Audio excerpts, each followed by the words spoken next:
Morning all dear my friends, my name is Abhi Pandey. I hope you will be fine. तो आज हम बात करेंगे इंटर्नशिप के बारे में। रहा सवाल इंटर्नशिप को लेके लोगों के बीच में बहुत सारी कन्फ्यूजन्स बनी हुई हैं। कई लोगों ने मेरे पास कॉल्स पे बात किया, मैसेज भी किया कि सर हम इंटर्नशिप करें कि ना करें, या मान लीजिए हम कहीं से कागज़ बनवा लें तो क्या हमारे डिग्री पे कोई प्रभाव इसका पड़ेगा या कोई हमें इससे कोई नुकसान होगा। मैं आपको बता दूं कि रहा सवाल, आप अगर इंटर्नशिप के लिए बाहर से कहीं कागज़ बनवा ले तो बिना किए हुए, तो आपको रहा सवाल जो कागजी कार्रवाई है उसमें आपको कोई दिक्कत नहीं होगी। हाँ ठीक है, आपको डिग्री मिल जाएगी, आपको जो भी रजिस्ट्रेशन या जो भी प्रोसीजर होगा उसके बाद का वो सारी चीज़ें हो जाएंगी। लेकिन अगर आपने 2 साल डिप्लोमा किया हो या आपने यहाँ पे सर्टिफिकेट किया हो या आपने बीएससी एमएलटी किया हो, 2 साल 3 साल जो आपने थ्योरेटिकल पोर्शन पढ़ा, आपने टाइम दिया, तो 6 मंथ की जो हमारी ट्रेनिंग होती है उस ट्रेनिंग को अगर मैं बताऊं आपको तो रियल में वह ट्रेनिंग करना आपके लिए बहुत ज़रूरी होता है।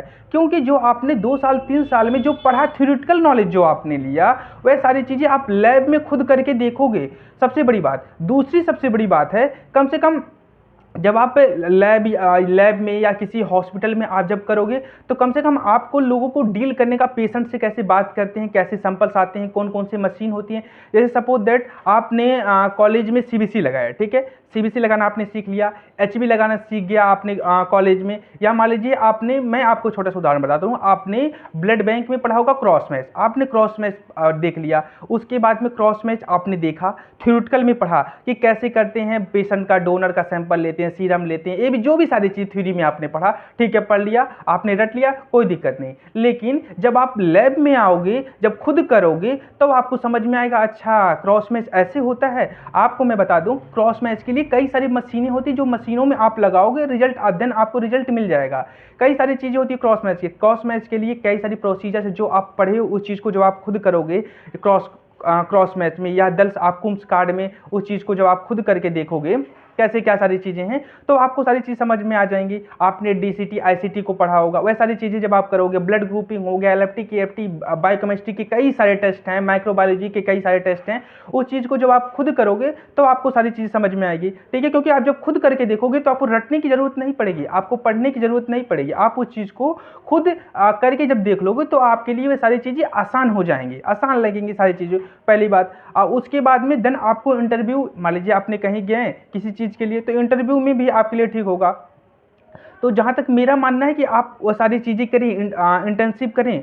और उसके बाद में कई सारे लोगों का होता है कि सर इंटर्नशिप करने का क्या फ़ायदा है, जैसे मान लीजिए 6 महीने 7 महीने का हम अपना टाइम बर्बाद करेंगे इस अच्छा कि कहीं हम जॉब कर लें, कुछ पैसे अर्न करेंगे। वेरी गुड, आप जॉब कर सकते हो, आपको पैसे भी मिलेंगे, उससे कोई दिक्कत नहीं। लेकिन जहां आपने 3 साल 4 साल 2 साल आपने दिया है, उसमें 6 मंथ देने में आपको जहां तक मुझे लगता है कि आपने अपने नॉलेज के लिए उसमें कोई परेशानी नहीं होनी चाहिए। मान लीजिए आपने 6 मंथ ऐसे सोच के दे दिया कि मान लीजिए हम ट्रेनिंग करेंगे, उसमें हमारा नुकसान होगा अगर फर्दर हम कहीं जॉब कर लेंगे, ठीक है। तो जॉब करोगे, ठीक है, अच्छी बातें हैं, जॉब करोगे, वो सारी चीज़ें हैं। लेकिन अगर आपकी फाइनेंशियल कंडीशन अच्छी है, अगर आपको ऐसे किसी पैसे की ज़्यादा ज़रूरत नहीं है, वैसे तो पैसे की सबको ज़रूरत होती है, लेकिन मैं आपको बता दूं कि जहां तक मेरा मानना है कि आप इंटर्नशिप करें, ठीक। उसके बाद में दूसरी सबसे बड़ी, अगर आप मास्टर्स करना चाहते हो, ठीक है, तो जो बच्चे मास्टर्स करना चाहते हैं वह तो 100 में 100% पूरा, मेरे हिसाब से अगर मैं बात करूं तो पक्का उनको इंटर्नशिप करना बहुत ज़रूरी है, क्योंकि उनको मास्टर्स करना है, आगे फर्दर पढ़ाई करनी है,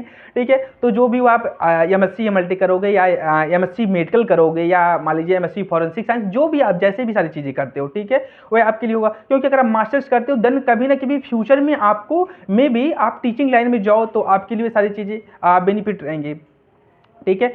तो आप लैब का जो ये खुद का एक्सपीरियंस आपका होता है वह आपके लिए बहुत ज़्यादा जरूरी होता है, मस्ट होता है, ठीक है।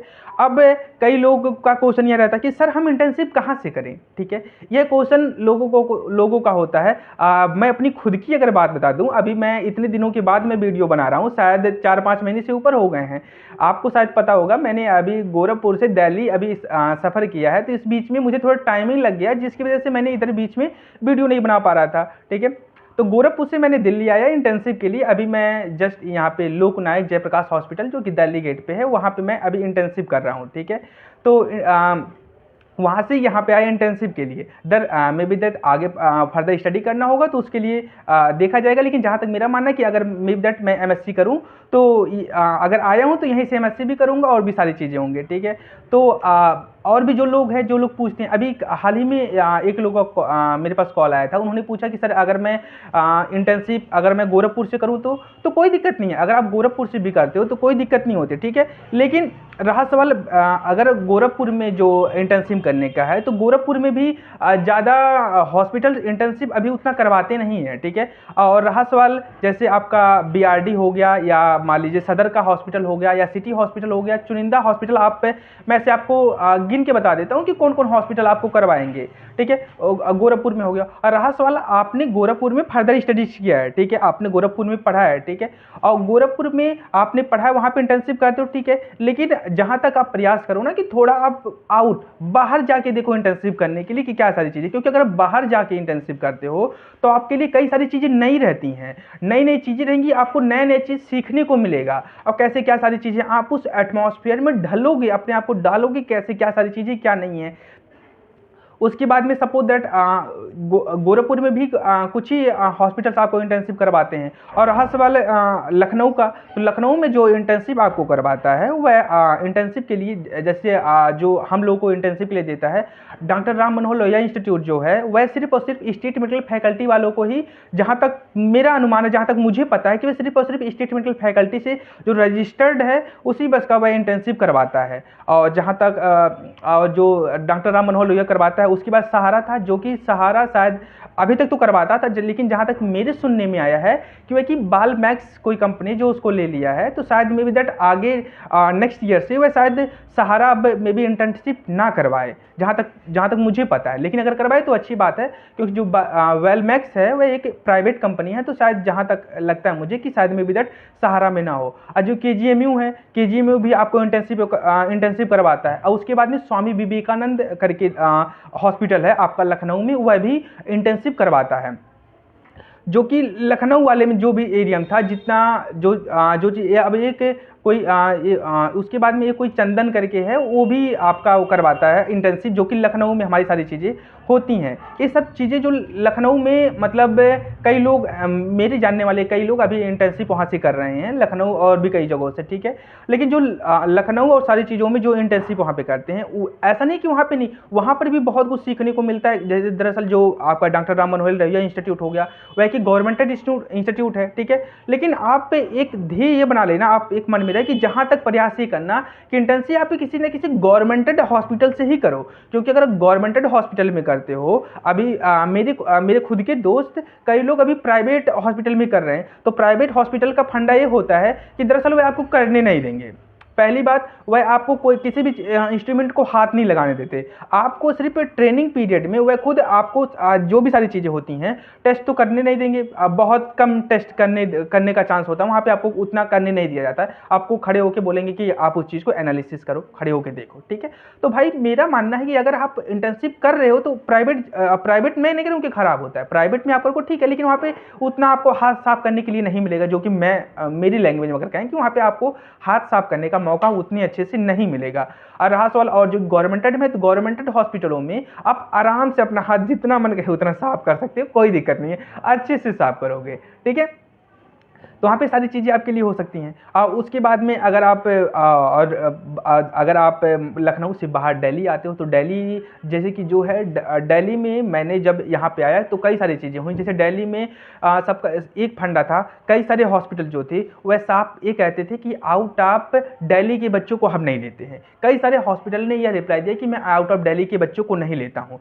कई हॉस्पिटलों ने तो ये कहा कि हम क्या बोलते हैं, हम सिर्फ और सिर्फ दिल्ली के बच्चों को लेते हैं, लेकिन दिल्ली में उन बच्चों का लेंगे जो कि वे गवर्नमेंटेड इंस्टीट्यूट से पढ़े होंगे, ठीक है। तो कई सारे हॉस्पिटल का अपना अपना एक फंडा होता है, और कई में से चुनिंदे हॉस्पिटल हैं जो कि मतलब कहीं से भी वो ले सकते हैं, मतलब पूरे भारत का कोई भी हो ले सकते हैं। जैसे कि दिल्ली में आपका हो गया राम मनोहर लोहिया हो गया, गंगाराम हॉस्पिटल हो गया, और यहाँ पे लोकनायक जयप्रकाश हॉस्पिटल हो, वो तो आपका लेता ही है। मे बी दैट आगे क्या होगा पता नहीं, लेकिन अभी तो वह लेता है। जो कि लोकनायक हॉस्पिटल है वो मौलाना आज़ाद मेडिकल कॉलेज का मेन कैंपस है, उसी कैंपस में ही आपका हॉस्पिटल चलता है, जो कि दिल्ली गेट पे है, ठीक है। और इंटर्नशिप को लेके जैसे भी जो भी कन्फ्यूजन आपको रहा होगा वह सारी चीज़ें, जैसे कि मतलब इंटर्नशिप करें ना करें, या फर्दर क्या मतलब बीएससी एमएलटी करने के बाद में क्या हम क्या मतलब अब आगे पढ़ें कि ना पढ़ें, सारी चीज़ें होंगी। तो अगर आप बीएससी एमएलटी की हो, मेरा मानना है अगर आप बीएससी एमएलटी कर लिए हो, अब अगर आप हल्का फुल्का भी अगर आपको मन करे या जैसे भी सारी चीज़ें हों, ठीक है, मेरा मानना हो तो आप एमएससी कर लेना। लेकिन कब, अगर आपके घर वाले मान जाएं तब अगर आपके घर वालों की फाइनेंशियल कंडीशन अच्छी हो, अगर वे आपको सपोर्ट करते हो, तो आप एमएससी ज़रूर कर लेना। क्योंकि अगर आप एमएससी कर लेते हो तो आपके लिए थोड़ा जॉब की अपॉर्चुनिटी आपके लिए ज़्यादा होगी, जॉब के स्कोप आपको ज़्यादा देखने को मिलेंगे, ठीक है। क्योंकि बीएससी एमएलटी करने के बाद में आप लैब और सारी जगहों पे तो जा ही सकते हो, लेकिन एमएससी एमएलटी किए रहोगे तो थोड़ा जॉब के जो स्कोप होते हैं थोड़ा आपके लिए अधिक हो जाएंगे। और सबसे बड़ी बात है कि अगर आप एमएससी कर लेते हो तो उसके बाद में आप एज ए टीचिंग लाइन में भी जा सकते हो, जो कि आपके लिए एक बेनिफिट होगा, ठीक है। तो वह कई सारी चीज़ें हैं, वह डिपेंड उस पर करता है कि वह करना चाहता है कि नहीं करना चाहता है, ठीक है। लेकिन जो इंटर्नशिप है, वह इंटर्नशिप मैं एट लास्ट भी कह रहा हूँ कि इंटर्नशिप आप ज़रूर से ज़रूर करें। कागज़ के चक्कर में ना पड़े कि कहीं से हम कागज़ बनवा लेंगे, ठीक है, क्योंकि वो तो आप पे डिपेंड करेगा कि आप कैसे क्या सारी चीज़ें हैं क्या नहीं है। लेकिन इंटर्नशिप से जुड़ी हुई जो भी चीज़ें आपको और भी जाननी होंगी, वह आप हमसे कमेंट करके, या डिस्क्रिप्शन बॉक्स में नंबर दिया गया होगा, वहाँ से आप हमसे संपर्क करके उसके बारे में पूछ सकते हैं, ठीक है। लेकिन जो इंटर्नशिप के लिए था, या मतलब अगर हम कहें कि गोरखपुर लखनऊ या मान लीजिए दिल्ली, तो गोरखपुर लखनऊ बनारस या कहीं पर भी, मतलब मेरे कहने का मतलब है कि थोड़ा आप आउट जाके उस चीज़ को देखें, जहाँ पर भी आप फर्दर पढ़ाई कर रहे हो उसे थोड़ा बाहर निकल के थोड़ा देखने का प्रयास करें कि कैसा क्या सारी चीज़ें हैं, कैसे जाँच होती हैं, कैसे क्या सारी चीज़ें होती हैं, उस चीज़ को देखें। और हाँ, जितने भी लोग, जैसे भी आप इंटर्नशिप के लिए जाओगे, जाने के बाद में कई सारे हॉस्पिटल आपसे पैसे और भी सारी चीज़ें की मांग करेंगे, तो उसको आप अपने अकॉर्डिंग देख के करना है कि हमारा बजट क्या है, कैसे क्या सारी चीज़ें हैं क्या नहीं है, उसके अकॉर्डिंग ही आप इंटर्नशिप को ज्वाइन करना वहाँ पे। और उसके बाद में जहाँ पर भी या जिस भी हॉस्पिटल में आप इंटर्नशिप कर रहे हो, उसमें सबसे पहले आप यह ज़रूर देख लेना कि वहाँ पे जितने भी लैब जो हमारे लिए ज़रूरी हो, सारी लैब हैं कि नहीं हैं, ठीक है। जैसे ब्लड बैंक का लैब हो गया, आपको ज़रूर से ज़रूर ब्लड बैंक, हिस्टोपैथोलॉजी तो मस्ट ही होना चाहिए उस हॉस्पिटल में। अगर हिस्टो और ब्लड बैंक है और भी सारे, और तो उसके बाद माइक्रोपैथो और उसके बाद में बायोकेमिस्ट्री, ये तो मिनिमम सारे हॉस्पिटल में होंगे, मैक्सिमम की बात करूँ, मिनिमम क्या मैक्सिमम सारे हॉस्पिटल में होंगे। लेकिन ब्लड बैंक और हिस्टो बहुत कम से कम हॉस्पिटल में होते हैं। तो आप यह देखिए, अगर उस हॉस्पिटल में ब्लड बैंक है तो बहुत अच्छी बात है, लेकिन हिस्टो है तो बहुत से बहुत अच्छी बात है, ठीक है। लेकिन उस चीज़ को आप देखिए कि हिस्टो है उस हॉस्पिटल में कि नहीं। अगर हिस्टो है तो आपको कई सारी चीज़ें देखने को मिली, क्योंकि कई सारे हॉस्पिटल में हिस्टो की लैब नहीं होती है, ठीक है। तो अब आप कहोगे कि मान लीजिए हमारे जो क्षेत्र में या जो हमारा बजट है उसमें मैंने देखा और हिस्टो की लैब नहीं है, तो ठीक है, कोई दिक्कत है, अगर नहीं है तो आप करो, लेकिन प्रयास ये करना कि हिस्टो की लैब उस हॉस्पिटल में हो, मस्ट हो हिस्टो की लैब, ठीक है। तो उस चीज़ से आप सीख लो, क्योंकि जो भी आप माउंटिंग या पैप या जो भी आप स्टेनिंग आप उसमें सीखे रहोगे, कैसे फिक्सेशन करते हैं, टिश्यू की कैसे स्लाइड बनती है, कैसे क्या सारी चीज़ होती है, फॉर्मलिन क्या है, आपने बहुत सारे फॉर्मलिन में फिक्सेशन करते हैं, फिजेटिक के रूप में यूज होता है, डाई में है, हेमाटोजलिन होगा, ये सारी चीज़ें हो गई। तो कई सारे डाई के उसमें हैं, जो भी स्टेनिंग आपने पढ़ा होगा हिस्टोपैथोलॉजी में। तो कैसी क्या सारी चीज़ें हैं, वह चीज़ आप जब खुद करोगे तो आपके लिए सारे बेनिफिट होंगे, देखे जाएंगे, ठीक। आई होप मैंने जो भी इंटर्नशिप के बारे में आपको बताया वह सारी बातें हमारी आपको समझ में आई होंगी। जो भी बातें नहीं समझ में आई होंगी वह चीज़ आप हमसे कमेंट करके या डिस्क्रिप्शन में नंबर दिया होगा गया होगा, आप हमसे उसके बारे में पूछ सकते हैं, ठीक है।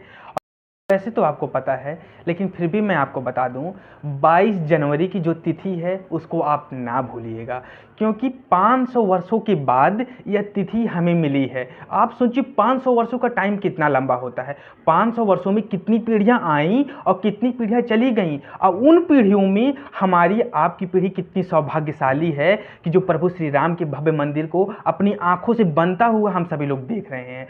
तो यह 22 जनवरी की जो तिथि है, इस तिथि को आप पूरा दीपावली की तरह सेलिब्रेट करें। आप सभी लोग अपने घरों पे दीप प्रज्वलित जरूर करें। आप अपने घरों के आसपास जितना भी हो सके आप साफ सफाई रखें, अपने घरों के आसपास साफ सफाई रखें, और जितना भी हो सके उस खुशी में मिठाइयाँ बांटें।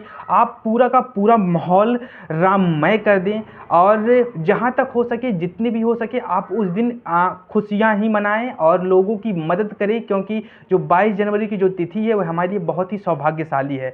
इन्हीं सभी आशाओं के साथ मैं आपसे यही प्रार्थना करता हूँ कि आप राम उत्सव को बहुत खुशी के साथ मनाएं।